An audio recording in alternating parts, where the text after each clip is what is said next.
అనంతపురం జిల్లా కళ్యాణదుర్గ నియోజకవర్గంలో ఎన్నికల ప్రచారం జోరందుకుంది. వైసీపీ టార్గెట్ గా టీడీపీ, జనసేన, బీజేపీ పార్టీల ఉమ్మడి అభ్యర్థి అమలినేని సురేంద్రబాబు నియోజకవర్గాన్ని చుట్టేస్తున్నారు. కంబతూరు మండలం కదిరిదేవరపల్లి గ్రామంలో ఎన్నికల ప్రచారంలో భాగంగా రోడ్ షో నిర్వహించారు అమలినేని సురేంద్రబాబు. ఇక ఈ ర్యాలీలో ఉమ్మడి అభ్యర్థితో పాటు ఎంపీ అభ్యర్థి Ambika Lakshminarayana, TDP party senior నేతలు, మహిళలు పాల్గొని ఘనస్వాగతం పలికారు. ఈ సందర్భంగా టీడీపీ అభ్యర్థులకు గ్రామస్తులు పూలవర్షం కురిపించి గజమాలతో స్వాగతించారు. నియోజకవర్గ అభివృద్ది కోసం కృషి చేస్తానన్నారు టీడీపీ అభ్యర్థి అమలినేని సురేంద్రబాబు.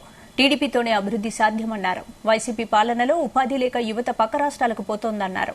టీడీపీ అధికారంలోకి వచ్చిన తర్వాత నియోజకవర్గంలో పరిశ్రమలు స్థాపించి ఉపాధి అవకాశాలు పెంచుతామన్నారు సురేంద్రబాబు. ఎప్పుడెప్పుడు ఎన్నుకోవాలి, సైకిల్ గుర్తుకు పైన ఎప్పుడు ఓటు వేయాలనే దానిలో దృఢంగా ఉన్నారు.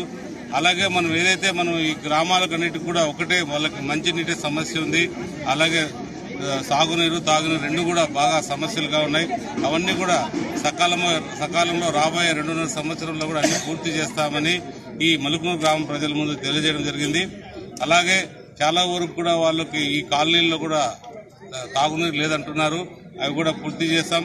కానీ ఇప్పుడు ఎస్సీ కాలనీలో వచ్చాం. అక్కడ మన వాళ్ళు 2014 నుంచి 2019 వరకు అద్భుతంగా రోడ్లు వేశారు. అవన్నీ కూడా చాలా బాగున్నాయి. వీళ్ళ ప్రభుత్వంలో ఒక్క రోడ్డు కూడా వేయలేదని ప్రజలు కూడా తెలియజేయడం జరిగింది. ముఖ్యంగా ఏదైతే దళితులు ఉన్నారో వాళ్ళందరూ కూడా ఒకటే చెప్తున్నారు, మాకి దళితులకి ముందున్న చంద్రబాబు నాయుడు కూడా చాలా స్కీమ్స్ ఇచ్చాడు. 24 స్కీమ్స్ జగన్ రెడ్డి వచ్చి అన్ని రద్దు చేయడం జరిగింది. అవన్నీ కూడా మళ్ళీ మాకు రాబోతున్నాయి అనే ఆనందం కూడా వాళ్ళు వ్యక్తం చేశారు.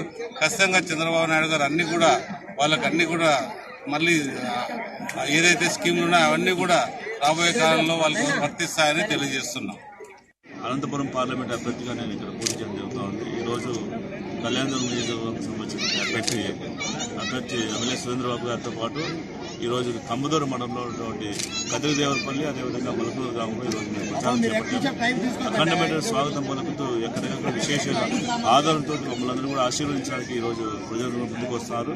వీరందరూ కూడా ఒకటే తెలియజేస్తున్నారు, గత 5 సంవత్సరాల కాలంలో మనం తెలుగుదేశం పార్టీ ప్రభుత్వం ఉన్నప్పుడే ఈ ఊర్లో ఉన్నటువంటి రోడ్లు కానీ, కాలువలు కానీ, వీధి లైట్లు